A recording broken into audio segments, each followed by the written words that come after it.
녹음 18 우찌무라 간조 전집 4권 2부 그리스도의 8번째 녹음입니다. 잠깐 기도드리겠습니다. 주님의 은혜를 감사드립니다. 하나님 아버지, 또 그리스도의 8번째 녹음 읽습니다. 오늘은 또 어떤 말씀으로 은혜를 주실까 기대가 되고, 또 우찌무라 간조 선생님이 글을 쓰면서 얼마나 즐겁고 기뻤을까 하는 마음으로 같이 그 은혜를 나누기를 원합니다. 이 리딩을 듣는 단 한 분의 형제나 자매가 있어서 그들의 신앙에 도움이 되기를 위해서 기도드립니다. 하나님, 이 글이 제 손에 들어올 때까지 또 많은 사람들의 수고와 많은 사람들의 기도가 있었음을 느꼈습니다. 하나님, 그분들에게 축복하여 주시옵시고, 이 책을 또 세상에 내놓은 출판사도 축복하여 주시옵시고, 아버지, 이 글을 기대하고 읽었던 많은 사람들, 선진들, 또 앞으로 있을 사람들 다 생각하니 모두 사랑스럽고 즐거움이 넘칩니다. 제가 잘 읽어서 이 귀한 글을 접하지 못한 한 사람이라도 접한다면 주님께서 기뻐하실 것이라는 생각이 있습니다. 하나님 도와주시옵시고 은혜 내려주시어서 이 리딩이 잘 읽혀질 수 있도록 또 잘 들려질 수 있도록 인도하여 주시옵시고 은혜 내려주시옵소서. 감사드리며 고마우신 우리 주 그리스도 예수님 이름 받들어 기도드렸사옵나이다. 아멘. 자, 여기에 그리스도의 스승이라고 하는 부분부터 읽도록 하겠습니다. 예수의 선생. 예수에게 제자가 있었던 것은 누구든지 알고 있다. 그러나 그에게 선생이 있었던 것을 아는 사람은 적다. 예수에게도 선생이 있었다. 누가복음의 기자가 그의 어린 시절을 기록하여 그 지혜와 그 키가 자라가며 하나님과 사람에게 더 사랑스러워 가시더라 라고 한 것을 보아 그에게도 그를 가르친 선생이 있었음을 알 수 있다. 참 그러네요. 저는 하나님과 사람에게 그래서 동네 사람인 줄 알았어요. 부모님과 그 마을 사람들에게 사랑스러워 가셨나? 이렇게 생각했는데 우찌무라 선생님은 그게 선생이 있었다고 이렇게 하셔서 참 놀라운 발상이네요. 다시 쭉 읽을게요. 그러나 그 선생이란 이 세상의 선생은 아니었다. 예수는 바울처럼 당시의 석학 가말리엘이나 힐렐의 문화에서 배우지 않았다. 그는 학교 교육을 받은 사람이 아니었다. 그 점으로 보아 그에게는 선생이 없었다고 할 수 있다. 그러나 그도 전혀 가르침을 받지 않고 성장한 것은 아니다. 그의 아버지 요셉은 확실히 좋은 선생이었다. 그의 어머니 마리아도 그에게 가르치는 바가 많았으리라. 그러나 그를 가장 많이 가르친 사람은 당시의 사람이 아니라 옛날 사람이었다. 그의 유일한 교과서는 구약 성서였던 것은 의심할 바 없다. 그리하여 구약 인물 중에서 그가 가장 친숙했던 것이 예언자였던 것도 의심할 바 없다. 그렇지. 참 이런 해석이 가능하네요. 진짜 우찌무 선생님은 기발하셔. 계속 읽을게요. 그것은 그가 취했던 생애의 방침을 보아도 알 수 있다. 그는 즐겨 구약 성서 전체를 읽었다고 하겠지만 특히 주의하여 예언자의 책을 읽은 것은 확실하다. 이사야, 예레미야, 호세아, 미가, 다니엘 등은 그가 특별히 사랑했던 예언자같이 보인다. 그는 그들의 말로 하나님의 뜻을 알고 자기 천직을 알게 되었다. 구약의 예언자에게서 예수를 떼어내면 그를 알 수가 없다. 예언자를 아는 것은 예수를 알기 위해서 제일 필요하다. 나는 생각한다. 오늘날까지 그리스도관이 완전함을 많이 잃은 이유는 예수를 그의 제자의 편에서만 보고 그의 선생 편에서는 보지 않은 데 있다고. 그러나 사람은 누구든지 그의 제자만을 보아서 알 수 있는 것이 아니다. 반드시 그의 선생도 보아야 한다. 사람의 제자는 정면이고 선생은 그 이면이다. 사람이란 선생에게서 나와 제자로 표면에 나타나는 것이다. 그리고 예수의 경우에서도 이 통칙은 깨어지지 않는다. 예수도 또한 그의 제자만이 아니라 그의 선생을 통하여 알려져야 한다. 예수를 주로 받들고 교회의 머리로 바라보고 영혼의 감독으로 받드는 것은 제자의 처지에서 보아서다. 그러나 예수의 선생인 예언자의 처지에서 보면 그는 그러한 종교적 숭배 대상이 아니다. 예언자가 사람인 것처럼 예수도 사람이다. 예언자가 혁명가인 것처럼 예수도 또한 혁명가이다. 예언자의 입장에서 본 예수는 이스라엘의 가장 위대한 사람으로 그의 이상을 우주에 실현하려고 했다. 나는 물론 여기서 예수가 예언자의 제자라고 표현함으로써 예언자 이하의 사람으로 뜻하려는 것은 아니다. 제자가 그 스승보다 클 수 없다고 예수가 제자에게 말한 것은 제자가 선생 이상으로 도달할 수 없다는 뜻이 아니다. 선생이 받은 것 이상의 대우를 받을 수 없다는 뜻이다. 그리고 예수가 예언자 이상의 사람이었다는 것은 아무도 의심하지 않는다. 스승에게 배워 그 스승 이상으로 도달하는 사람이 그 스승에게 잘 배운 사람이다. 예수는 예언자에게서 배우고 그 정신을 잘 받아서 드디어 예언자 중에서 제일 큰 예언자가 되었던 것이다. 1910년 9월 성서지 연구. 진짜 독특하고도 아름다운 글입니다. 그리스도의 친구, 예수의 친구. 예수에게는 많은 친구가 있었다. 지금 그 모범적인 인물을 들면 대략 다음과 같다. 첫째는 세리장인 삭개오다. 예수가 그의 집에 들어가서 먹고 마시니 이것을 보고 사람들은 수군거리며 그이가 죄인의 집 손님이 되었다 하고 말했다. 누가복음 19장 1절에서 10절라고 했다. 둘째는 막달라 마리아다. 회개한 창녀라고 전해진다. 옥합에 향유를 가져와서 예수의 발에 바르고 그녀의 머리카락으로 닦은 사람이 이 여인이라고 한다. 누가복음 7장 36절 이하. 셋째는 가나안 여인이다. 즉 이교의 여인이다. 지금의 선교사가 멸시하는 소위 히슨 우어먼이다. 그러나 예수는 그녀의 딸로 귀신이 들린 자를 고치셨다. 마가복음 7장 24절에서 30절. 넷째는 백부장이다. 그는 로마 사람으로 유대교와는 아무 관계도 없었으나 예수는 즐거이 그의 종의 병을 고치시고 그의 신앙을 크게 칭찬하셨다. 마태복음 8장 5절에서 13절. 다섯째는 십자가 위의 강도 중의 한 사람이다. 예수는 그가 회개하는 말을 듣고 너는 오늘 나와 함께 낙원에 있게 될 것이다. 누가복음 23장 39절에서 43절고 말씀하셨다. 그 밖에도 예수의 친구라고 할 사람은 베다니의 마리아, 마르다, 나사로의 일가족이 있다. 요한복음 11장. 아리마대의 부자 요셉이 있다. 마태복음 27장 57절. 바리새인 니고데모처럼 공공연히 그를 스승으로 섬기지는 않았으나 은연중에 그를 따른 자가 있다. 요한복음 3장. 그러나 이들은 오히려 예외라고 보아야 한다. 이것으로 보아 예수의 친구는 주로 세리, 이방인, 죄인의 종류였음을 알 수 있다. 그는 고관, 귀족, 특히 당시의 종교가 중에는 한 사람의 친구도 가지지 않았음을 알 수 있다.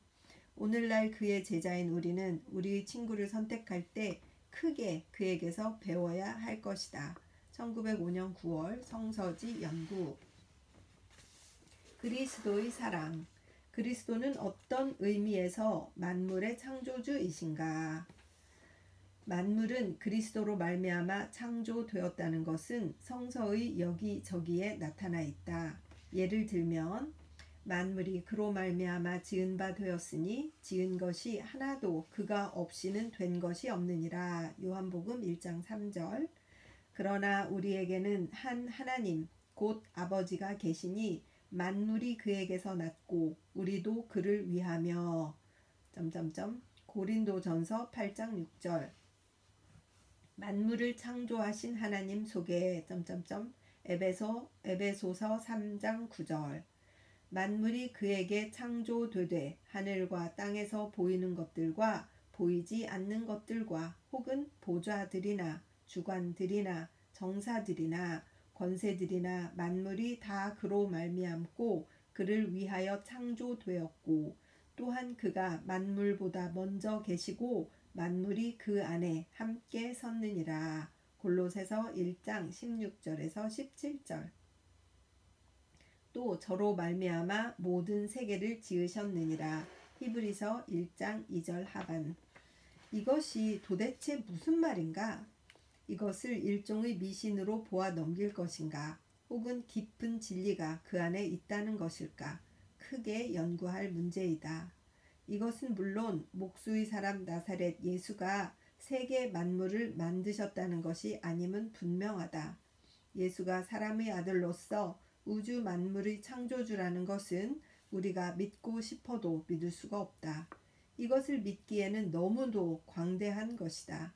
교회의 신조, 즉 도그마라고 무지한 신도들에게 강요할 수는 있을지 모르나 이론으로 지식인에게 권할 수는 없다.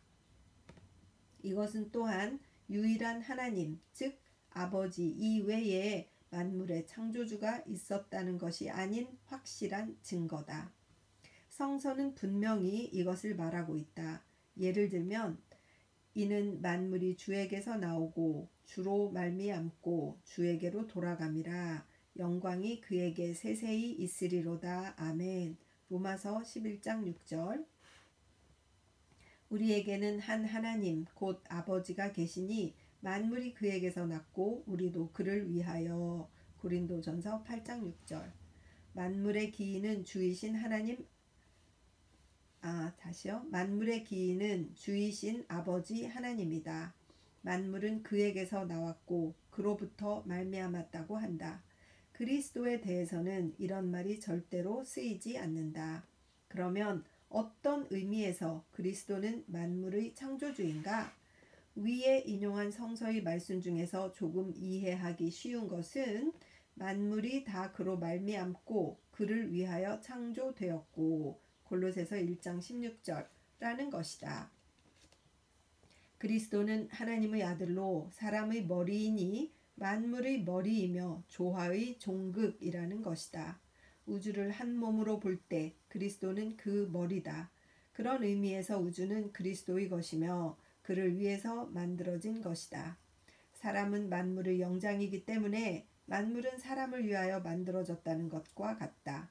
바울의 소위 만물이 다 너희 것임이라. 너희는 그리스도의 것이요 그리스도는 하나님의 것이니라. 고린도전서 3장 21절에서 23절이라고 한 것은 이것을 말한 것이라고 생각한다. 여기에서 하나님이 그리스도로 말미암아 혹은 그리스도를 위해서 만물을 만드셨다는 것이 조금 명료해지는 것이다.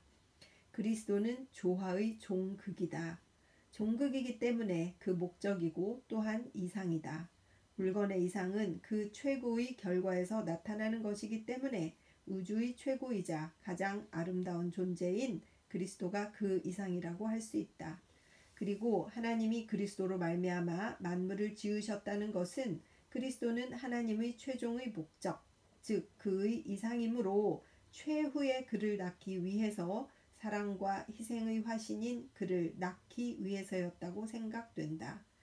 마치 아버지가 그의 사랑하는 아들의 출생과 성장을 위하여 모든 일을 계획하고 처리하듯이 하나님은 그리스도의 출생과 천국 건설의 성스러운 사업을 목적으로 만물을 만드셨다는 말이라고 생각된다.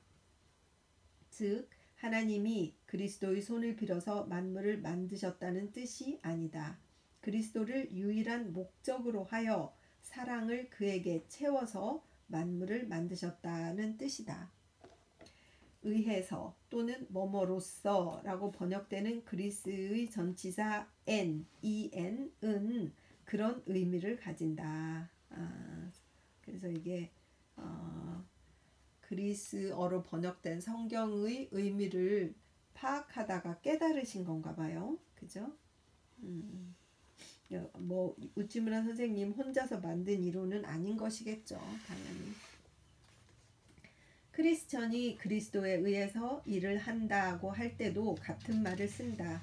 그리스도와 함께 한다든가 또 그리스도의 도움으로 한다는데 그치는 것이 아니라 마음을 그리스도 안에 두고 그의 뜻을 나의 뜻으로 하여 일한다는 뜻이다. 물론 하나님이 그리스도를 대하는 것과 우리가 그를 대하는 것은 처지가 전혀 다르다. 그러나 그에 의해서 일을 한다는 사랑의 태도에는 하나님이나 우리나 조금도 다를 것이 없다. 골로새서 1장 16절에서의 그를 통하여는 이렇게 해석할 수 있다. 그러나 요한복음 1장 3절 또는 고린도전서 8장 6절 등의 경우에는 이 해석이 맞지 않는다. 이들 경우에는 다른 전치사가 사용된다.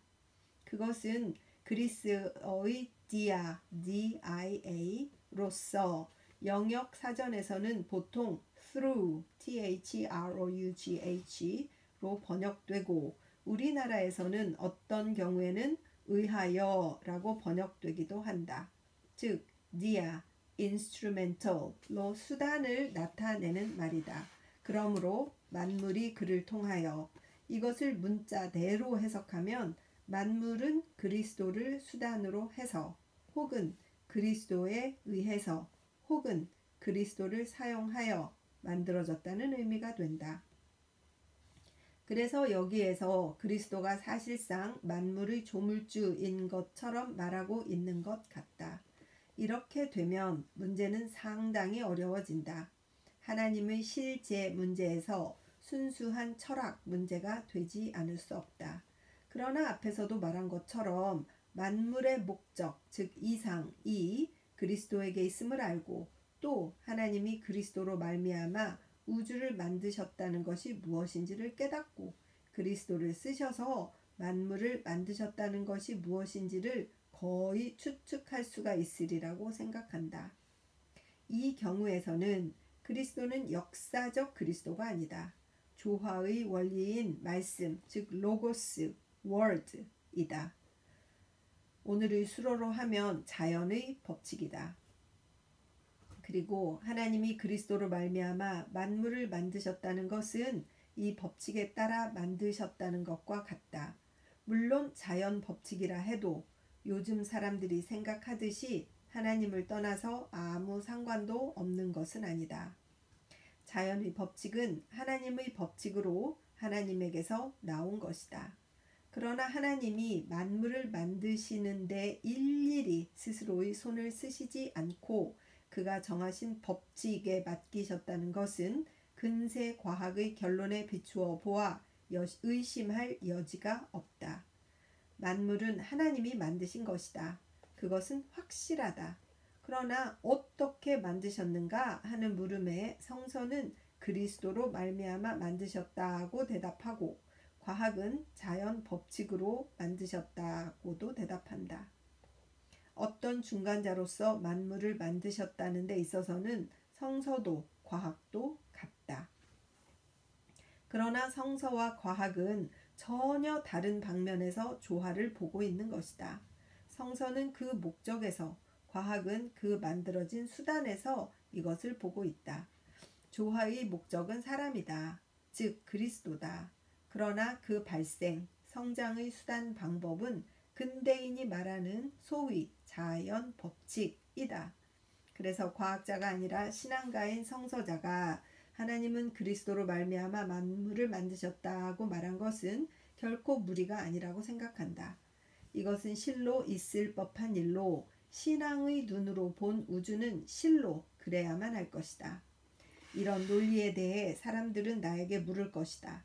만일 그렇다 하더라도 어떻게 그것을 알고 또 무슨 소용이 있는 것이겠는가? 그것은 문법과 과학까지 끌어들이며 논구할 가치가 있는가? 이것은 중세시대의 시끄러운 학자들이 천사에 대해서 토론한 것과 같이 연구하기에는 힘만 들고 쓸모없는 일이 아닌가라고. 그러나 나는 그렇게 생각하지 않는다. 하나님이 그리스도를 목적으로 그로 말미암아 만물을 만드셨다는 것은 인류의 실제 문제로서 아주 중요한 일이라고 생각한다. 우주의 목적은 어떤가? 그 이상은 어떤가? 파멸인가? 우승 열패인가? 우주는 인자의 이상에 배반하여 폭력의 전제로 돌아가고 있는가? 숲에서 호랑이가 으르렁대기 때문에, 세상에 악인이 날뛰기 때문에 만물이 끝나는 곳은 폭학 무도인가? 아니다 라고 성서는 대답한다. 하나님은 그리스도를 목적으로, 그리스도로 말미암아 우주 만물을 만드셨다고. 즉 사랑을 목적으로, 사랑을 위해, 사랑으로 말미암아 우주를 만드셨다고. 즉 우주의 목적은 사랑, 그 되어진 수단은 사랑, 그 원리와 정신은 사랑이라는 것이다. 이것은 얼마나 귀중한 알림인가. 복음이란 실로 이런 것이 아니겠는가? 그는 보이지 아니하시는 하나님의 형상이요 모든 창조물보다 먼저 나신 자니. 골로새서 1장 15절이라고 했다. 또 하나님의 창조의 근본이신 이. 계시록 3장 14절이라고 했다. 이것을 즉 오늘의 말로 하면 그리스도는 우주의 태원 또는 그 원리라는 것이다. 괄호 열고 그리스어의 프로토토코스 즉 및 아르키는 이런 의미다. 괄호 닫고 우주의 태원은 이미 사랑이신 그리스도이고 그 원리가 희생의 어린 양이라면 그 실질은 무엇인가? 그 종극은 무엇인가는 묻지 않아도 명백하다. 그리고 이 어린 양은 죽임을 당한 어린 양의 생명책에 창세 이후로 농명되지 못하고 계시록 13장 8절라고 한다. 이것을 다른 말로 하면 우주는 희생으로 이루어졌다는 것이다. 소위 자연의 법칙이라는 것은 폭력도 아니고 압제도 아니고 그 원리는 어린 양, 즉 희생이라는 것이다. 즉 골고다의 십자가는 하나님의 사랑을 나타낼 뿐만 아니라 우주의 정신을 나타내는 것이다. 우주를 맹목의 충돌로 보는 것은 큰 잘못이다. 이것을 잘 해득하면 우주 그 자체가 대복음인 것이다. 자연은 완력이고 복음만이 은혜를 나타내는 것이라는 생각은 지극히 천박한 우주관이며 천박하기 이를 데 없는 성서 지식이다. 그리하여 근세의 대시인으로서는 워즈워드, 또 그보다 더 원대한 이는 브라우닝, 그들은 우주의 원칙이 실로 사랑, 즉 그리스도에게 있음을 통찰하여 이것을 그들의 숭고한 시에 나타냈다. 철학자로서는 존 피스크 같은 사람, 과학자로서는 루콘트와 같은 사람, 또 사회학자로서는 크로프트킨, 신학자로서는 W.L. 워커와 같은 사람, 그들은 모두 진리가 여기에 있음을 알고 그리스도를 중심으로 하는 우주관을 세상에 제공했다. 그리스도 중심설은 절대로 미련한 자의 꿈이 아니다. 이것은 제일 진리에 맞고 가장 양심을 만족시키고 또 가장 우리의 희망을 유지하는 완전하고도 광대한 우주관이다. 1909년 7월 성서지 연구. 알면 알수록 참 우찌무라 선생님은 대단하십니다. 어떻게 이렇게 다 자료를 찾아서 이렇게 정리를 하시고 결국은 또 이렇게 결론을 내리시는 참 위대하신 분입니다. 계속 읽겠습니다. 자기 자신에 대한 예수의 무능. 저가 남은 구원하였으되 자기는 구원할 수 없도다. 마태복음 27장 42절. 지나가는 자들은 자기 머리를 흔들며 예수를 모욕하여 가로되 아하 성전을 헐고 사흘에 짓는 자여 네가 너를 구원하여 십자가에서 내려오라 하고 그와 같이 대제사장들도 서기관들과 함께 희롱하며 서로 말하되 저가 남은 구원하였으되 자기는 구원할 수 없도다. 이스라엘의 왕 그리스도가 지금 십자가에서 내려와 우리로 보고 믿게 할지어다 하며 함께 십자가에 못 박힌 자들도 예수를 욕하더라. 마가복음 15장 29절에서 32절. 이것은 예수의 원수가 그를 향해서 던진 조롱의 말이다. 조롱의 말이지만 그러나 사실이다. 예수는 참으로 남을 구할 수는 있었으나 자기 자신은 구하지 못했다. 물 좀 마실게요.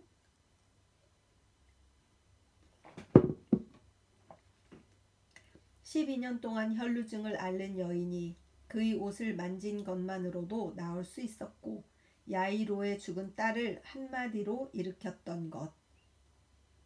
누가복음 8장 가나안 여인의 애절한 청으로 그 딸을 고쳤던 그. 마태복음 15장 5개의 빵과 2마리의 생선으로 5,000명을 먹이신 그. 마태복음 14장 제자들이 바다에 빠지지 않게 하기 위해 한마디로 풍파를 그치게 했던 그. 같은 장 자기를 죽이려는 사람의 귀를 만져 그 상처를 고치신 그. 누가복음 22장 그 밖에도 한없는 기적을 행했던 예수는 이제 십자가에 달리고 백성들의 조롱을 들으면서도 자기를 구원하여 십자가에서 내려올 수가 없었던 것이다. 백성과 제사장과 서기관들이 그를 조롱한 것도 무리가 아니다. 예수는 여기에서 확실히 자기의 무능을 나타내셨다. 그리고 이 사실은 예수의 원수들의 조롱거리였을 뿐만 아니라 또한 그의 제자들의 의문이었다.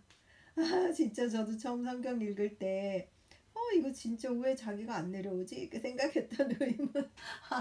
초기. 그는 왜 그때에 그의 전능을 나타내서 자기를 구하시지 않았는가? 그에게 자기를 구할 능력이 없었던 것은 아니리라. 그러면 왜 그는 이 경우에서는 기적을 행하시지 않았을까?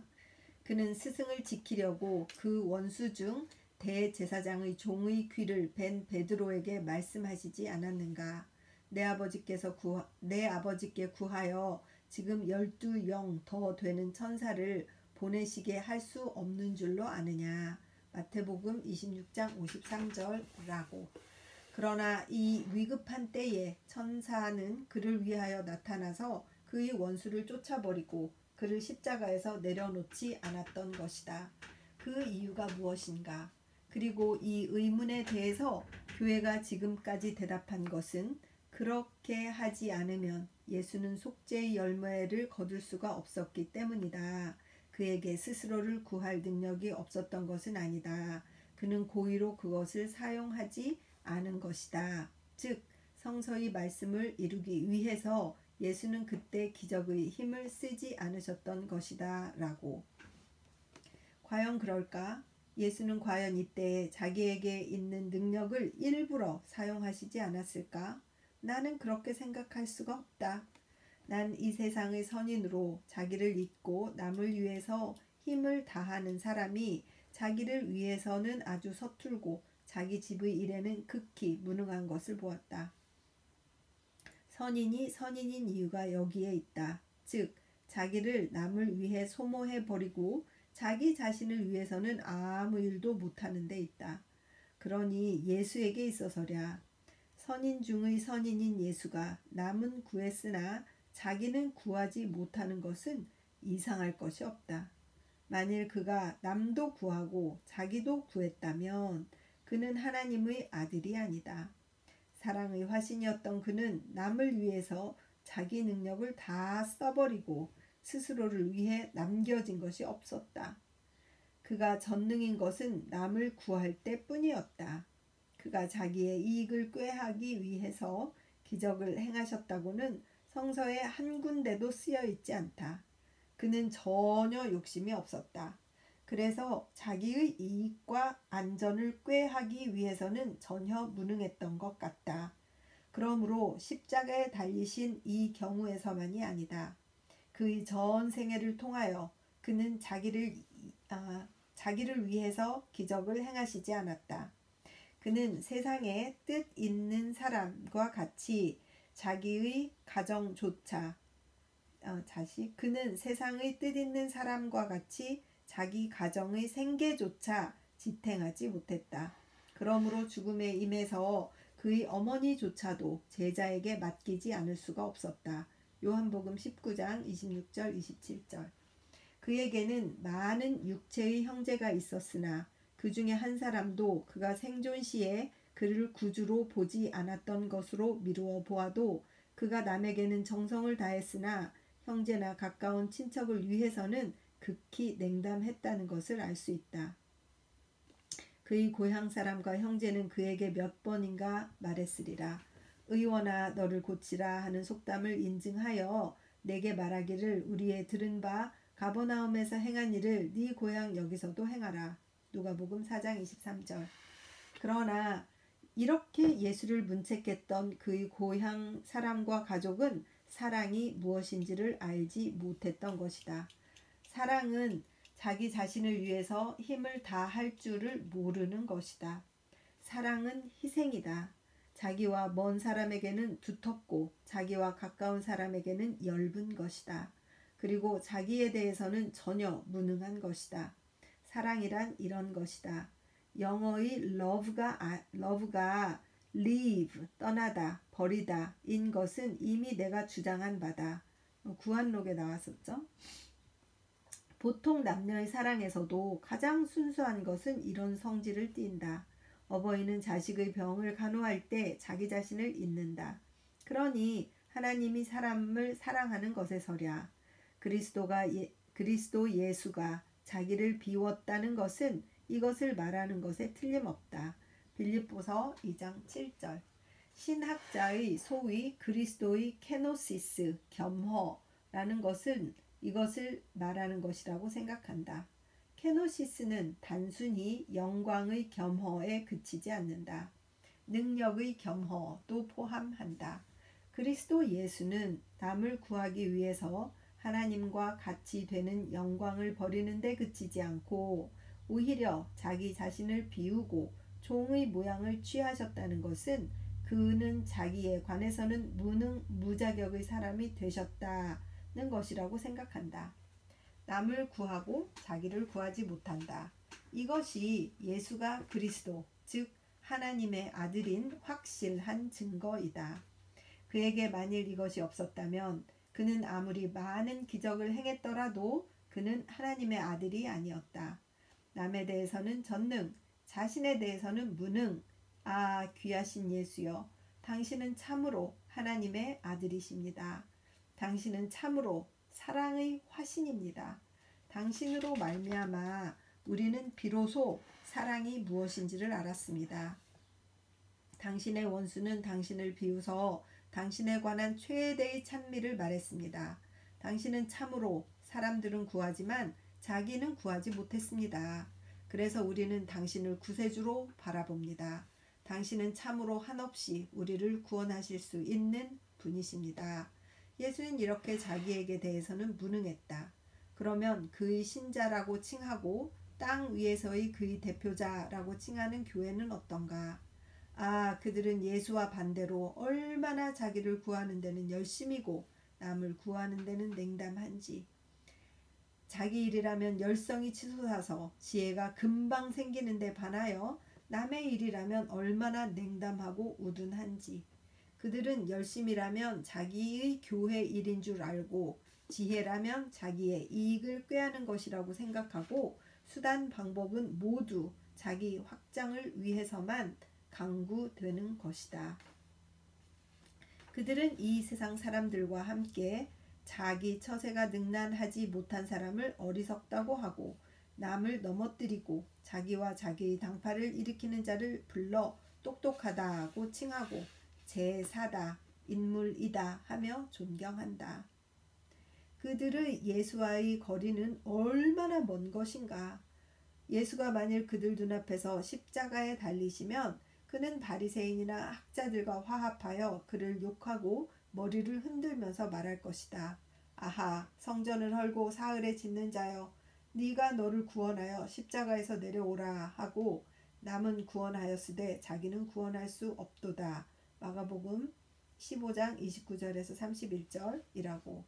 그러니 예수의 충실한 제자가 되려고 원하는 사람은 그를 따라서 더욱더 남의 일에는 지혜롭고 자기 일에 관해서는 지혜롭지 못하며 남의 일에 관해서는 열성이 넘치고 자기 일에 관해서는 심히 냉담하여 즉 남을 구할 수는 있어도 자기 자신은 구하지 못하는 사람이 되어야 한다.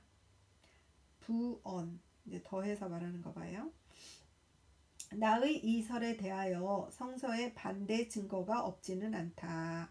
요한복음 10장 18절에 의하면 예수는 유대인에게 말씀하셨다는 것이다.